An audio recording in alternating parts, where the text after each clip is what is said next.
আসসালামু আলাইকুম বন্ধুরা, কেমন আছেন আপনারা সবাই? আশা করি সবাই ভালো আছেন, আমিও ভালো আছি।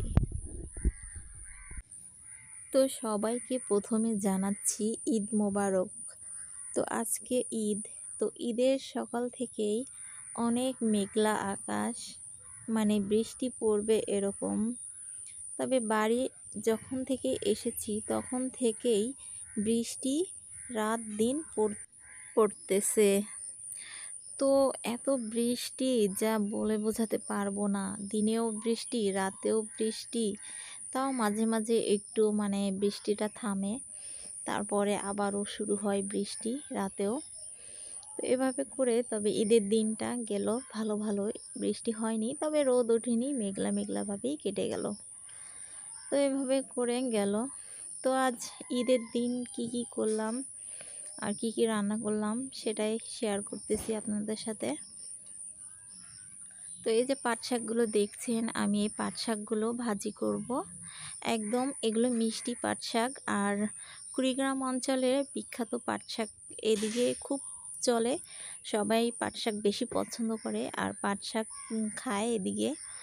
তো এই পাট শাকটা আমি বেছে ধুয়ে পরিষ্কার করে নিয়েছি, নিয়ে বসিয়ে দিয়েছি চুলায়। তারপরে একটি লবণ ছিটি দিয়ে এভাবে নেড়ে চেড়ে দেখুন একদম সুন্দর পাতাগুলো চিকন চিকন হয়ে গেছে। এভাবে করে নেড়ে চেড়ে দিয়ে চিকন চিকন একদম ভাজি হবে, এত সুন্দর ভাজি। কোনো রকম পাতা পাতা টাইপের থাকবে না, একদম চিকন চিকন ভাজি হয়ে যাবে। তো এরপরে শাকটা আমি সিদ্ধ করে নিয়ে নিয়েছি।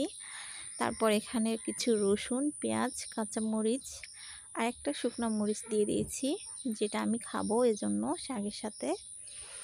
তো এগুলো আমি একটু ভেজে নিচ্ছি। ভেজে নেওয়ার পরে এখানে আমি শাকটা দিয়ে দিব, মানে শাকটা আমরা বাগার দিয়ে নিচ্ছি।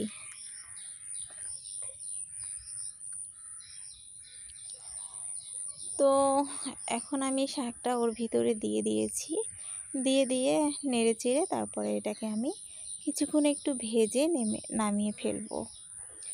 তো ঈদের দিন আমি শুধু শাক রান্না করিনি, আরও অনেক কিছু রান্না করেছি, সেগুলোও দেখাবো।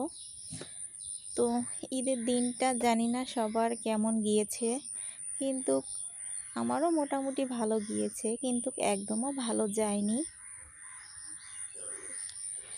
তো পাট শাকটা ভাজি হয়ে গেছে, এখন নামিয়ে ফেলছি। দেখুন অনেক সুন্দর ভাজি হয়েছে, আর খেতে তো অসম্ভব মজা হয়েছে এই পাট শাকের ভাজি। তবে উত্তরবঙ্গের এই পাট শাক ভাজি কে কে পছন্দ করেন এটা অবশ্যই কমেন্ট করে জানাবেন। তো এরপরে আমি কিছু মুরগির মাংস রান্না করলাম আলু দিয়ে। আমার মেয়ে আলু খেতে পছন্দ করে, তাই একটু মুরগির মাংসতে আলু দিয়ে মুরগির মাংস রান্না করলাম।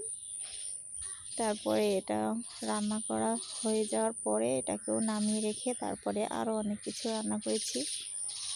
তো সব রান্না আমি আজকে ফুলফিলভাবে দেখাইনি, এমনি মাঝে মাঝে একটু ভিডিও করে দেখালাম। তো আজকের ভিডিওটা করা এটাই, আপনাদের সাথে আমার কিছু কথা শেয়ার করা। তো আজকে যেহেতু কোরবানির ঈদ, তাই এখানে আমার চাচি শাশুড়িদের একটা ছাগল কোরবানি দিয়েছে। তার এই মাংসগুলো আর কি তারা কুটতেছে আর কি এগুলো। তো এগুলো আর আমাদের হচ্ছে গরু দিয়েছে, তো গরু মাংস এই যে নিয়ে চলে এসেছে, হয়ে গেছে। এখন এইগুলো হচ্ছে আমাদের গরুর মাংস। তো গরুর গোশগুলো অনেক ভালোই, খারাপ না একদম। আর গরুটাও অনেক ভালো, আমাদের যেটা কোরবানির গরু কিনেছে। তো সবাইকে মাংস দিয়ে দেওয়ার পরে তারপরে এগুলো আমাদের রয়ে গেছে, তো এগুলো আমরা রান্না করব। তো এখন আমি এখান থেকে কিছু নিয়ে নিয়েছি মাংস, নিয়ে নেওয়ার পরে আমি মাংস কিছু রান্না করে নিলাম। তো কেবল বসিয়েছি, তো এটাকে কিছুক্ষণ রান্না করে নিব। তো ঈদের দিনে বেশি কিছু আমি রান্না করিনি। তো গ্রামে এসেছি যেহেতু, এখানে সেরকম ভালো যেরকমটা বাসায় রান্না করি বা অনেক কিছু আইটেম রান্না করি, কিন্তু সেরকম রান্না হয়নি আমার এখানে। তো তারপরে কি করব আর, তারপরে কাজ নেই, তারপরে কাজ শেষ হয়ে গেছে। কাজ শেষ হয়ে যাওয়ার পরে কোথায় যাব? তো অনেকের বাবার বাড়ি থেকে দাওয়াত দিয়ে গেছে, অনেকেরা বাবার বাড়িতে চলে গেছে দাওয়াত খেতে, বা অনেকে বোনের বাড়িতে গেছে, অনেক জায়গায় অনেকেরা গিয়েছে। কিন্তু আমার বাবার বাড়ি যেহেতু এখানে নেই কাছে, তাই আমার বাবার বাড়িতেও আমি যেতে পারি না, বা আমার বাচ্চারাও যেতে পারে না তার নানু বাড়িতে। এটা আমার একটা খুব কষ্ট। ইচ্ছে করলেও আমার বাড়িতে যেতে পারি না, বা ওখান থেকে আবার ইচ্ছে করলে শ্বশুরবাড়ি আসতে পারি না। সবাই ঈদের খুশিতে বাড়িতে এসেছি ঈদে, কিন্তু যে যে বাড়িতে আসলে যে এক জায়গায় আসলেই বাবা মার বাড়িতেও বেড়ানো হবে বা শ্বশুর বাড়িতেও বেড়ানো হবে, সেরকমটা আমার না। কিন্তু আমার বাবার বাড়ি অনেক দূরে। আমার বাবার বাড়ি এক জেলায়, আর আমার শ্বশুর বাড়ি আরেক জেলায়, অনেক দূরে, অনেকটা সময় লাগে। এজন্য একটা অনেক মনের ভিতরে কষ্ট যে ঈদের দিনে বাবার বাড়ি থেকে আসে বা বাবার বাড়িতে যায়, কিন্তু আমি সেটা করতে পারি না।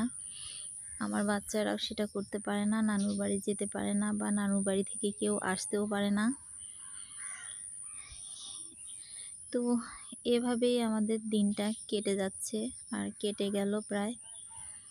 আর বললামই তো যে আমাদের এখানে খুব বৃষ্টি হচ্ছে, এজন্য একদম চারপাশে পানি আর পানি। এগুলো আমাদের জমি আর গাছ। এই গাছগুলো একদম, গাছের গোড়গুলো পানিতে ভরে গেছে। তো আমার শ্বশুর বাড়ি গিয়ে কুড়িগ্রাম অঞ্চলে, আর আমার বাবার বাড়ি গোপালগঞ্জ। তো যারা চিনেন তারা বুঝতে পারবেন যে কতটা দূরে। এই আমার কষ্ট, তা আপনাদের কাছে শেয়ার করলাম। তো আজকের মতো এখানে বিদায় নিচ্ছি। আল্লাহ হাফেজ, সবাই ভালো থাকবেন।